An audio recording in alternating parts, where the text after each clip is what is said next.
जिन्हें तीनों लोकों में पूजा जाता है, स्वर्ग लोक, मृत्यु लोक, पाताल लोक, जिनके द्वार पर 33 कोटि देवता गण प्रार्थना करने के लिए खड़े रहते हैं, भगवान श्री गणपति महाराज की कृपा हम सभी पर बरसती रहे। भगवान श्री गणपति महाराज से सीखने वाली बहुत सारी बातें हैं, लेकिन 5 बातें भी अगर आपने भगवान गणेश जी की सीख ली तो आपकी लाइफ में मंगल होना शुरू हो जाए। पहली लर्निंग बताऊं उससे पहले एक छोटी सी कथा सुनाता हूं। जो धन के स्वामी कुबेर हैं वो पहुंचे एक बार भगवान शिव मां पार्वती से मिलने के लिए कैलाश पर, और उन्हें अपना धन वैभव दिखाना चाहते थे, इसलिए कहा कि आप दोनों हमारे यहाँ भोज पर आमंत्रित हैं। भगवान शिव माता पार्वती समझ गए कि ये जो है अपना घमंड जो है उसका प्रदर्शन करना चाह रहे हैं, इनके पास में जो खजाना है उसके बारे में बताना चाह रहे हैं। तो उन्होंने कहा हम तो नहीं आ सकते, लेकिन हमारे पुत्र गणेश को लेके जाइए, वो बहुत अधिक भोजन करता है, बस इसका ध्यान रखिएगा।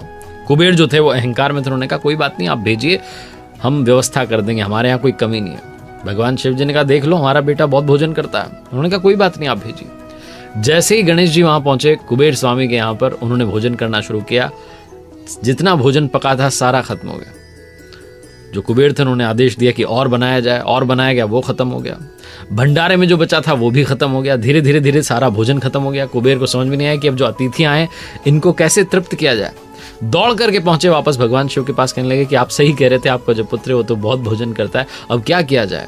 तो भगवान शिव ने कहा आप ये 1 मुट्ठी चावल ले जाइए और प्रेम पूर्वक उनको परोसिएगा, वो आपका भोजन स्वीकार कर लेंगे। वो 1 मुट्ठी चावल जाकर के गणेश जी की थाली में रखा और गणेश जी का पेट भर गया।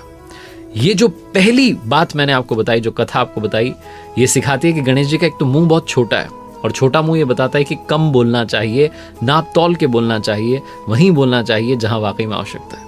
और दूसरी बात जो है, ये पहली जो कथा है आपको सिखाती है कि जीवन में विनम्रता को लेकर के आइए। अगर आप थोड़ा भी ईगो लेकर के आएंगे तो भगवान भी आपसे प्रसन्न नहीं होंगे, उनको भी विनम्रता ही पसंद आती है।